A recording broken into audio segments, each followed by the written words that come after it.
Good morning, good morning.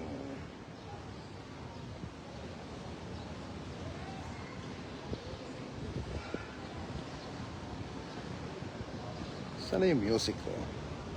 Good morning, magandang umaga po sa ating lahat, mga kaibigan. Alam nyo, kahapon, may nag-file ng impeachment, di ho ba? Kahapon may nag-file po ng impeachment labang kay Pangulong Ferdinand Romualdez Marcos Jr. Okay, bago natin pag-usapan yan, ito na muna. Shoutout nga pala sa dating mayor ng Caloocan na si dating Mayor Reynaldo Malonzo. Alam mo, Mayor, hindi ka nalalayo sa galawan ng mga DDS, sa mga galawan ng mga pro Duterte. Hindi ka na nalalayo, Mayor Malonzo. Alam mo kung bakit ko nasagat maihahamping ko itong si ex-Mayor Malonzo sa mga galawan ng mga pro Duterte. Ano bang galaw ng mga Duterte? Yung sirain, wasakin si Pangulong Ferdinand Romualdez Marcos. At ganyan din ang mga ginagawa. Ang daming pasaring ng mga DDS. At yan din ang pasaring ng dating mayor ng Caloocan na si dating Mayor Reynaldo Malonzo, na dating artista, na dating bida-bida. Pero po ngayon, ang dating bida ay kontrabida na. O kontrabida na sa tunay na buhay. Na kung saan, ang gusto niya, siya pa rin ang bida sa Caloocan. Pero ang tingin sa kanya ng mga mamamayan ng Caloocan ay kontrabida. Hindi po ba nakakahiya? Diba? Nagpapanggap ka na may malasakit ka sa mga taga Caloocan. Pero until now, hindi pa rin nakakalimot ang mga taga Caloocan sa katiwalian na kinasangkutan mo nung ika ay namumuno. Kaya nga po hindi nakakalimutan kasi nga hindi ka na binoboto. Diba? Kasi kung nakalimot na yung mga tao dyan sa Caloocan tungkol sa nangyaring katiwalian na kinasangkutan mo, at yan po ay hindi mo makapasinungalingan. Balik-balik ta rin mo man ang mundo, magpalit man ng taon, negative at negative na ang datingan sa'yo, ex-Mayor Reynaldo. Yun ang tanggapin mo. Para naman mabago ang imahe mo sa mata ng mga taga-Caloocan, bakit hindi mo itry na tumulong na lang? Hindi yung matutulong ka na may sabihin ka pa na kung ano-ano. Kasi tanggapin mo man o hindi, ex-mayor, itong nakaupong mayor ng Caloocan na si Mayor Malapitan, gusto nila ang liderato. Gusto nila at tanggap nila ang maayos na pagpapatakbo dyan sa Caloocan. Kasi kung hindi nila tanggap ang pagpapatakbo ni Mayor Malapitan sa Caloocan, di hindi na sana yan muling nahalal nung huling eleksyon ng 2025. Sana yan ang tanggapin mo. Hindi na uso yung mga galawan ng kaartistahan na kagaya mo, na masyadong bitter, masyadong ampalaya. Yun ang tandaan mo, Mayor.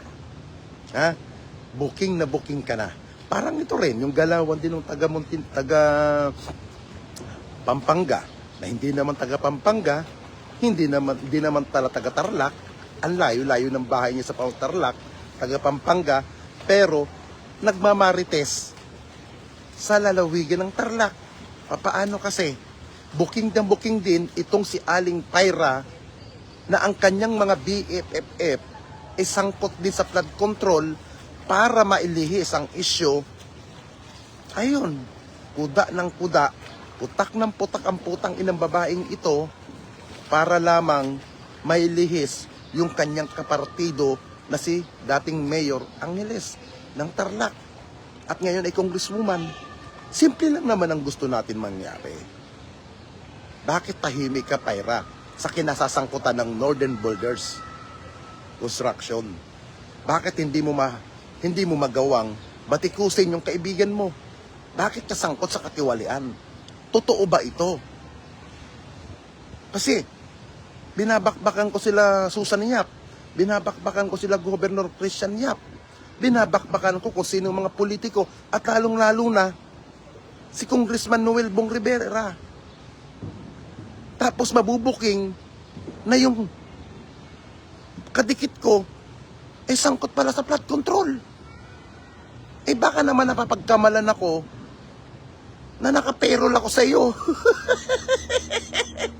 Aling Paira, alam mo, walang masamang pumuna. Walang masamang bumatikos, pero lagi mong tandaan, gaano ba kalinis yung mga kaibigan mo. Bakit ikaw nakikisawsaw ka sa ibang isyo, sa ibang larangan, pero kuda ka ng kuda? Hindi ba nakakahiya? Hindi ba sadyang makapal ang pagmumukha mo? Utang ina mo ka? Ha? Sadya ba talagang matigas ang apog mo kasing tigas ng suso mong lawlaw na kung saan ang suso mo wala nang lumalamas, wala nang humihimas? Utang ina ka. Di ba? Ganyang ka kabalasubas, hindot ka. Pero mga kababayan, ito na tayo sa ating pinaka-main topic. Nung sang araw, napaulat po na sinugod sa ospital ang ating beloved President na si Pangulong Ferdinand Romualdez Marcos. Normal sa isang tao na mapapagod. Normal sa isang tao na magkasakit. Dahil ang Pangulo naman po, hindi naman po robot yan. Tao po yan. Di ba? Tao po yan. At normal mo magkasakit. Di ba? Now, ang pinalalabas ng mga ibang kalaban, malala na raw ang sakit ng Pangulo. Malala na daw at nakaratay na raw sa banig na karamdaman. Bagkus may nagsasalita pa dyan na mukhang eng-eng din na abogada. Mukha rin naman tanga yun na nagpapanggap na may utak pero hindi rin manalo-nalo pag tuwing eleksyon. Hindi ko na i-mention kung sinong abogada to na mahilig ding sumausaw sa mga isyo para lang masabing matrending siya. Di ho ba? Ngayon, ito po nakakatawa rito sa taong ito. Ano na ba? Malala na ba? O, di ba? Tapos, ang mga nakakatawa pa po rito, imbis ipagdasal nila na sana makarecover, sana nasa mabuting kalagayan, alam nyo po, ang Diyos nakikinig sa bawat dasal, sa bawat pagtusumamo natin. Pero kung ang dasal ninyo ay puro kasamaan at ikapapahamak ng isang tao, hindi po yan dinidinig. Hindi po yan pinakikinggan ng Diyos. Dahil ang Diyos, pinakikinggan niya ang mabubuting hinaing, mabubuting panawagan. Kita nyo nga, ilang beses na ba kayong nagnanawagan na pabagsakin ng Pangulo? Nagkakaroon pa kayo ng misa. Nagkakaroon pa kayo ng dasal-dasal. Pero mga demonyo naman kayo. Di ba? Bakit hindi kayo magtagumpay? Bakit hindi magawa ninyo na mapatalsik ang ating Pangulo? Simple. Pasialam ng Diyos na ang inyong hangarin ay puro kasamaan at personal na interes. Kaya hindi kayo magtagumpay sa inyong mga pinaplano laban sa gobyernong ito. Ganun. Di ba? Ganun ang inyong galaw. Biruin nyo, ito nakakatawa. Hindi nyo magawang mapabagsak si Pangulong Marcos. Kahapon, may nag-file ng impeachment. Dito po ako natatawa sa nag-file ng impeachment kahapon. Sino-sino ba yung mga nag-file? Yung isang attorney na vice mayor ng Mercedes. Tapos, yung isa, mga congressman, kuno? Dating congressman. Tapos, may mga kasama pang dating mga general. Oo. Dating general. Nakakilala ko rin, personal. Tapos, mga abogado. Siyempre, hindi mawawala dyan si Manong Chavit Singson. Di ba? Andiyan si Manong Chavit. Ano nangyari kahapon sa impeachment, na ipinel niyong impeachment? Bakit hindi tinanggap ng House of Representatives?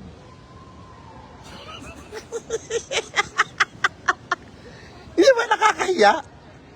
Hindi nyo madaan sa rally, hindi nyo madaan sa mga pautot ninyo kung anong mga kadramahan para pabagsakin at sirain ang gobyernong ito. Idinaan nyo naman ngayon sa impeachment. Pero ano nangyari? Basura. Hindi tinanggap. Kasi nga, napaghahalata na nagsama-sama kayo ng mga talunan at mga dawit sa katiwalian.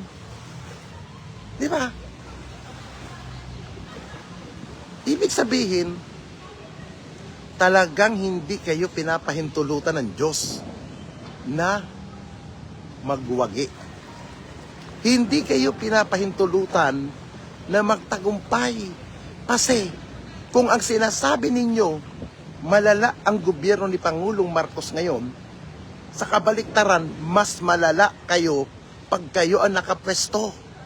At mas malala ang mangyayaring korupsyon pag kayo ang nakabalik. Di ba? Yan ang hindi nyo matanggap. Sinusuka na kayo. Kaya mga putang ina ninyo, huwag nyo nang daanin kung ano-anong mga magic pukos. Hintayin yung matapos ang term ni Pangulong Marcos. At doon, kumandidato kayo para magkaalaman kung gusto ba kayo ng sambayan ng Pilipino. Ang kailangan ng bawat Pilipino, ang kailangan naming mga pangkaraniwang Pilipino ay simple lang. Yung magkaisa kayo. Magserbisyo kayo sa bansa. At higit sa lahat, yung magkaroon ng katahimikan ng bansang Pilipinas. Kasi kahit gumawa ng mabuti ang Pangulo, hindi nyo tatanggapin. Kasi nga, ang gusto nyo, kayo ang nasa rukrok ng kapangyarihan. Putang inang naman yan. 6 na taon lang yan. Ilang taon na ba si Pangulong Marcos? Hindi ba kayo makapaghantay? Ha? Napaghahalatang mga timawa talaga kayo. Lahat na lang. Ngayon, pinagpipilitan nyo, Martin Romualdez. Di putang ina ninyo, hanggang ngayon, di rin mapapatunayan. Nasangkot si Martin Romualdez. Ako wala akong pakialam kay Martin Romualdez. Wala naman akong connection sa kanya. At never ko man naman nakaharap yan, nakakausap. Diba? Yan ang problema sa inyo.